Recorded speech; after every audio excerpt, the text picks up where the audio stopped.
The Weebly graph is what was given to you or referred to you a little while ago. And this is all the outdoor data from the current cohort. But look at this. Not only can you get the current cohort, you can get every cohort back to, wow, round one. And you get both the large and the small. So there's a ton of data that is filed into this program and into this graphic. And what we're seeing is, again, it's just the raw output from the outdoor monitors, and you can play with it in the same way that we played with the Explorer. It's the same functionality. So let's look at this stretch here. The data on the side, well, you have a number associated with your monitor. You also have the location code, which is those 4 letters. And you can see that some of the locations in this case are outside of Pennsylvania. So IO would be Iowa, CA would be California, MN would be Minnesota. And there's some faint numbers at the top of that key, which give you the actual date and time. And plus the faint numbers to the side are the actual numbers, the particle counts for each of the monitors. So you can see that in this case, that the purple one, which is Minnesota, is far different than most of the Pittsburgh ones. And the brownish greeny one, which is Iowa, is also different. But again, you want to get, this is Dylos small. If you want to get back to the original graph, you double click and you get the whole graph. So I wanted to show you, there was a particularly good area here. I think it might be here. Just to say that, I'm going to highlight that again. That's too much highlighting. There you go. Just I got to find it all over again.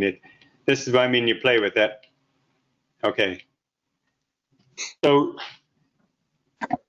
early in the morning of this, which would be the March 15th, this is what people are seeing in Pittsburgh, somewhere between 5,000 and probably 500 or 1,000, fairly high, but in the Dylos poor to very poor range. But then a weather system came through, and you can see how everyone's data just sort of collapsed, and all the outdoor data was compressed into well under 1,000. We were looking for information about the quarry. And when I looked at Dylos Small, I found that data didn't show a lot of difference. Like it wasn't appreciably higher than the rest of Pittsburgh, even though he is outside of Pittsburgh and beside a quarry. In fact, at times, you can see around March 14th, he's actually quite a bit lower than the rest of Pittsburgh. This sort of variation is common. But I was trying to figure out if the people around the quarry, all with the DMBR, were getting significant amounts of particles from the quarry activity. And I said I couldn't see it in this. But then Linda pointed out, well, Don, you should be looking at Dylos Large. And okay, here we see Dylos Large.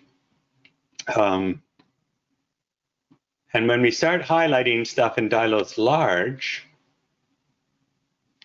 there's a signal that comes out. So this is near the quarry. And you can see, I'm not going to run my cursor to show you because as soon as I run my cursor, I lose the highlighting. But he's at the lower end at times of the Dylos Large particles.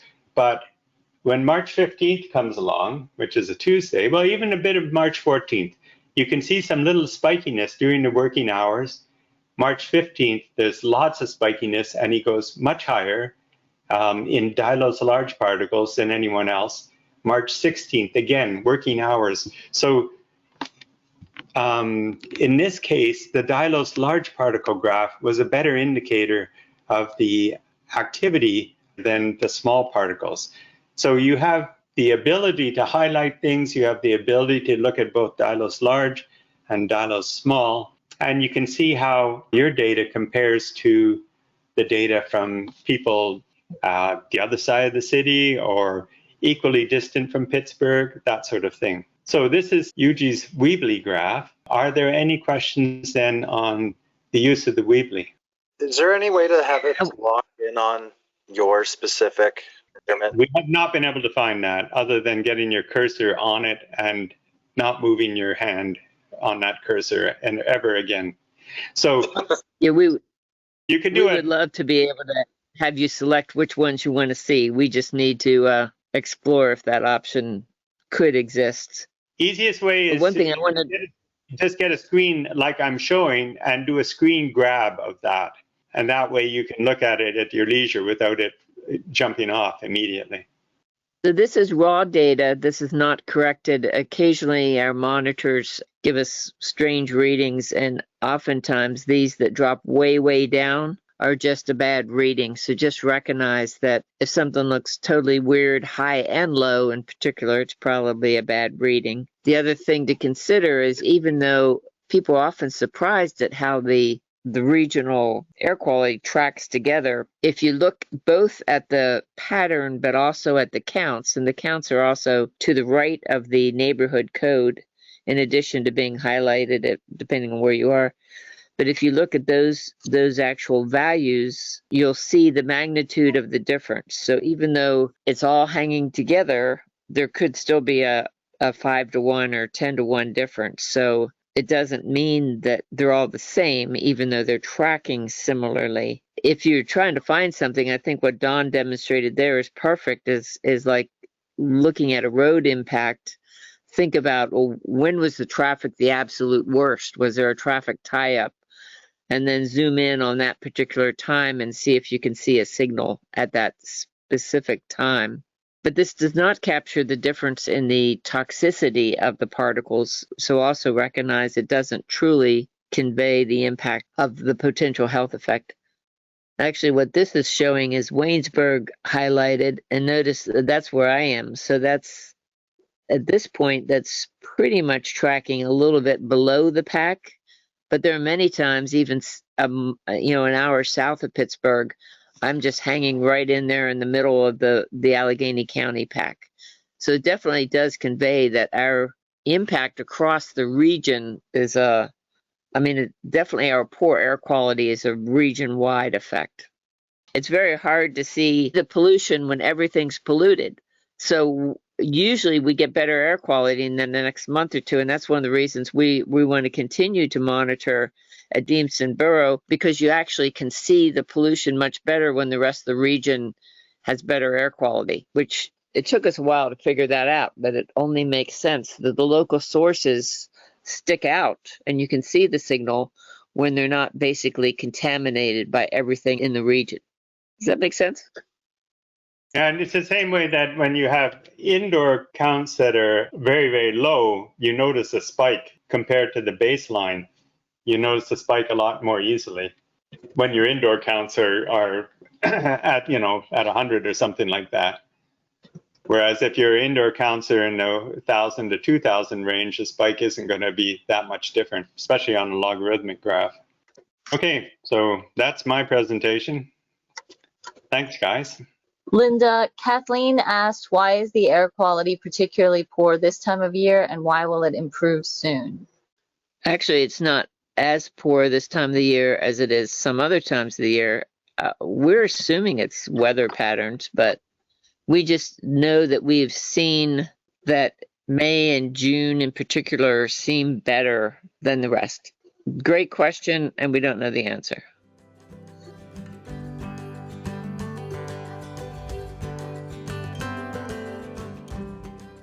Okay, this is the Dylos small particle graph, the line graph, which is on the top right. It's usually the second thing I refer to. First, I speak about the bar graph on the left, and then I speak about this graph, which gives the concentrations for each of your monitors over time. So this scale doesn't move. It's a static scale.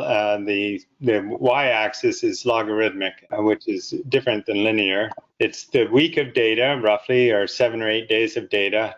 And you get all three monitors displayed, the outdoor, the indoor, and the roamer. And I talk about what I can see in this. So we have this example here, and I'm going to take you through 3 examples. So I always say disable macros first thing.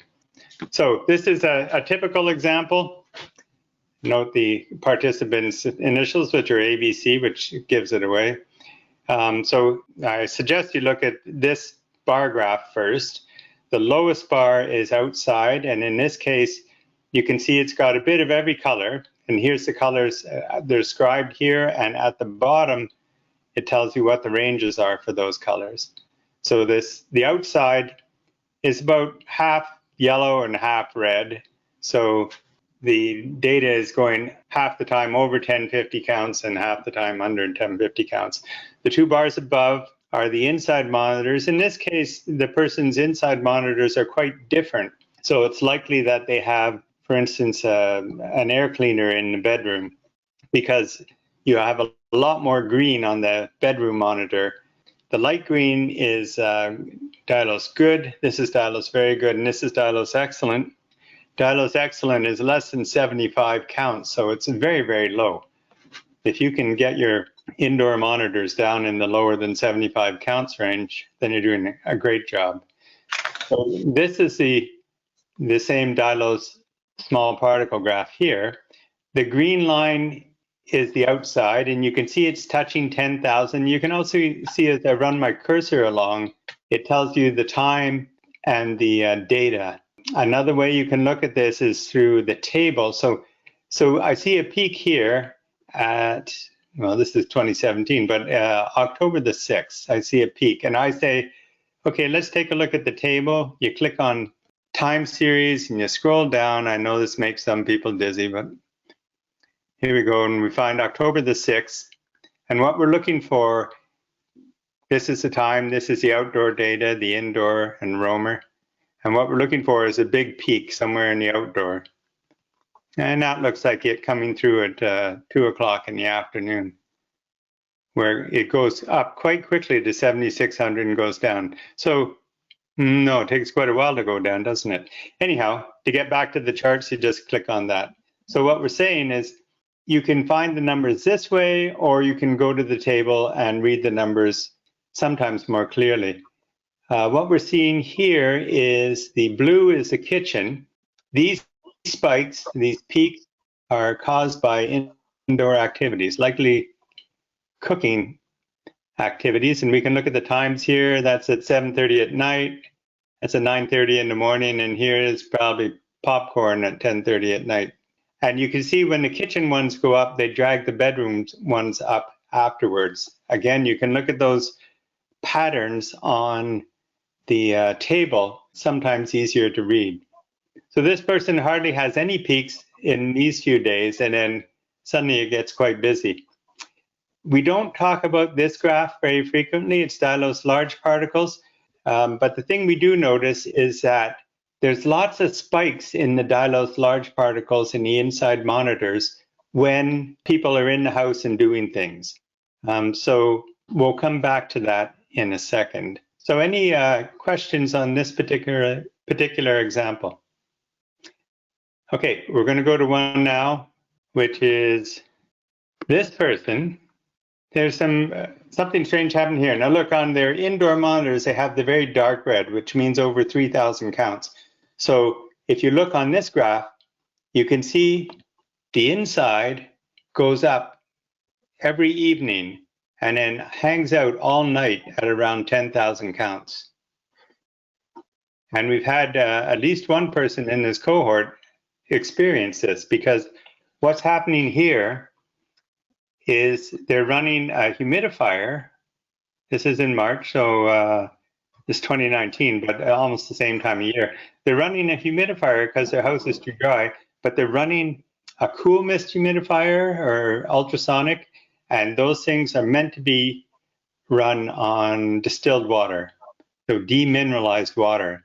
If you run an ultrasonic humidifier on tap water, which isn't recommended, it takes all the little minerals in the water and it creates mineral dust in your air, and that's what all these particles are, is mineral dust from the humidifier. So we'll be talking about that later on in the webinar. And I'll bring up one more example.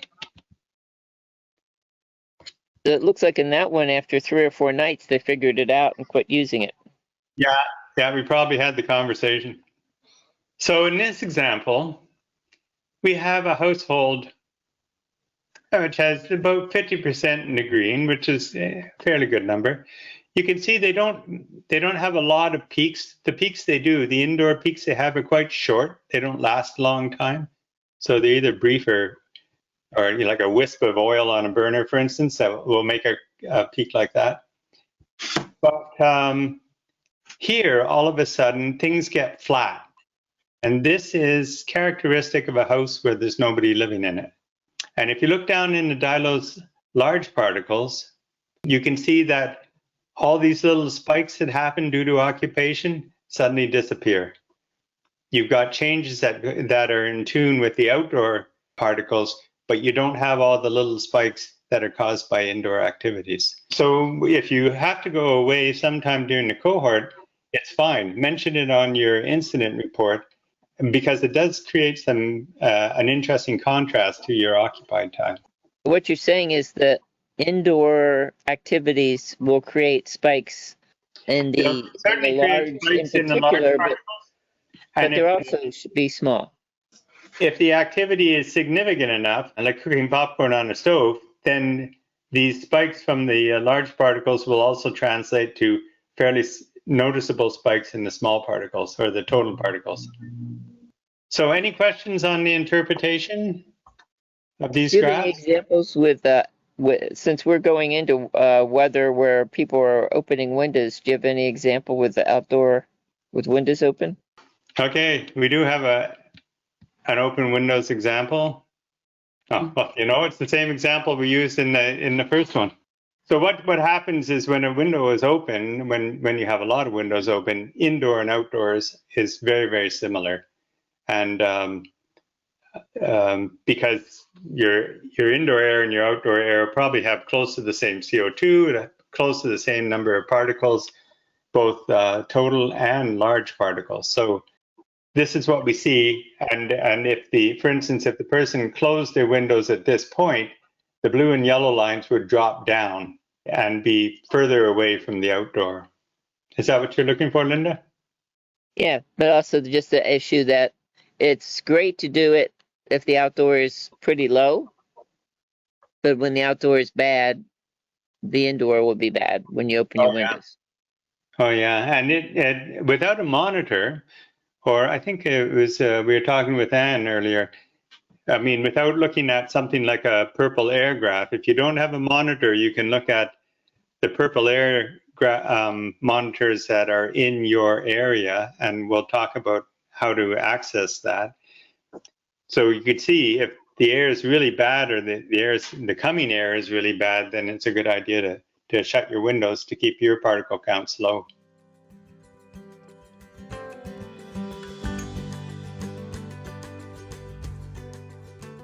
So we're going to talk about the Data Explorer. You've been getting the Averager from me every week. The Data Explorer you'll be able to use in a couple of weeks. It's quite similar to the Averager, but it has a lot more flexibility, and it will give you all your data, you know, for the whole month or for the 2 years or whatever you've been monitoring. And you can manipulate it in ways that you could not play with the Averager. So the way to reach the Explorer is through the website. So let's go there. So just go into the ROCIS website. Here in our handy dandy website is resources. And then there's ROCIS data, and there's the Averager or the Explorer. Here you're going to go to the Data Explorer. So this is the one I'm going to be sending it to you in 2 or 3 weeks. And you have an individual code that is letter number. So only you will be able to identify your own data. So there are on this page, there's some worked examples with screenshots and such. So if you want to understand how the Data Explorer works or what you might find, you can go through that. But here, you click on this link, and this will take you to the actual Data Explorer. And that's the best way to find it. We're going to go first off to example 2. It takes a second to come up. There's 3 types of graphs in the Data Explorer. The top 3 graphs are like the bar graphs that you get in the Averager, but they're turned 90 degrees, so they're up, down instead of sideways. And the colors are more or less the same. The dark green is the great air, and the dark red is the air with the most particles. In this case, the person has been monitoring for months, and so you've got lots and lots of entries. This graph here is a lot like the Averager, and I'm going to show you how to play with it to make it more comprehensive. And these three graphs at the bottom, they're an interesting way to look at your data. So what this is your indoor data, and the top line is your indoor data in the worst 25% of your outdoor air. So this is indoor and this is a roamer. We'll talk about the indoor one. So they grab all the entries when the outdoor air is in the top quarter, and then they look at your indoor air data for that period. The bottom one is your indoor air when the outdoor air is in the best 25%, and the middle is the 50% in the middle. So what you see is as your outdoor air gets better from high particles to low particles, your indoor air gets a lot better. And we see this in almost every house, and you see sort of this step pattern in almost every house. And it's a good thing to check, and it's a good emphasis, because the best way to improve the indoor air in a lot of houses in Pittsburgh is to have better outdoor Pittsburgh air. So this house, this particular house, this example, ran from February, I guess, January to September, October. So lots and lots of data. Their first month was January, February, and you can see that the outdoor air is lots of dark red, and the indoor air is pretty dark red too. Now you can highlight these things, and you can highlight it by selecting and dragging your cursor, and then suddenly your data is a lot more visible. There's a whole bunch of things you can do to this. You can do data smoothing, which takes out all the lumps and just gives you like a big average. You can also use a linear scale. And for instance, you can highlight down that way too with a linear scale. So you can see here's the outdoor in the green going up and down, and here's your indoor way below.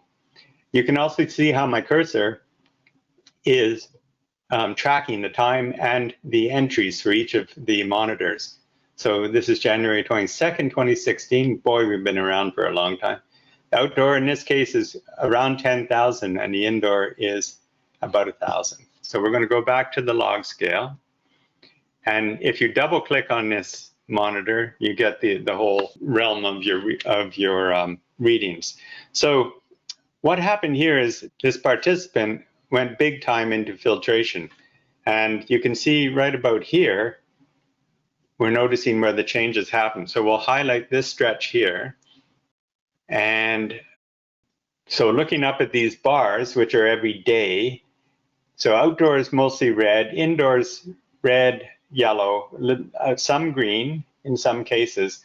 But as soon as they went into full filtration, the indoor went to the dark green, which is Dylos Excellent. And again, you can see all sorts of detail here. With my cursor on one bar, it tells you the percentages. So indoor is excellent 93% of the time, which is, under 75 counts 93% of the time. That's super clean air. So that's the sort of job you can do. And the other thing is that when you do a selection like that, in this case of about a week, no, about a month and a half, let's do a week just to show you. Then the graphs up top go to daily graphs, and the graphs down the bottom change as well. And they tell you what this period is. So every time you modify this graph in the middle, it changes the graphs above and below. Here's an interesting thing right here.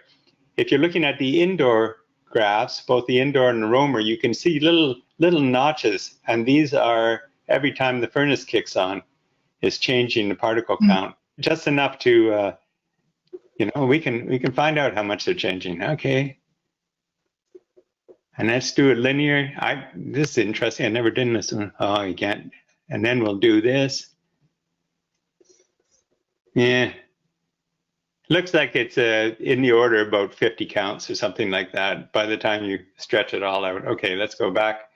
So any questions in general on the Explorer? I'm going to give you a couple other examples, but any questions from this person's data?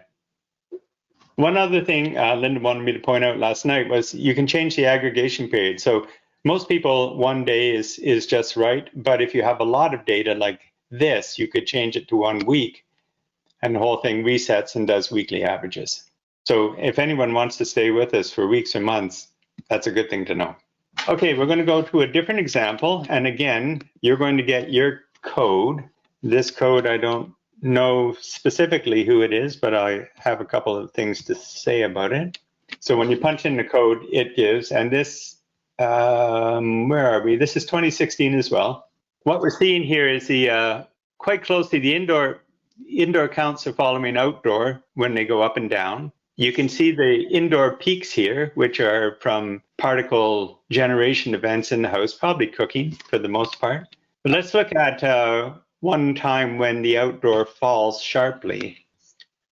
So by isolating a day here, you can see the detail better. And you can see the outdoor starting at, what's its peak? Maybe around, it's at 11,000.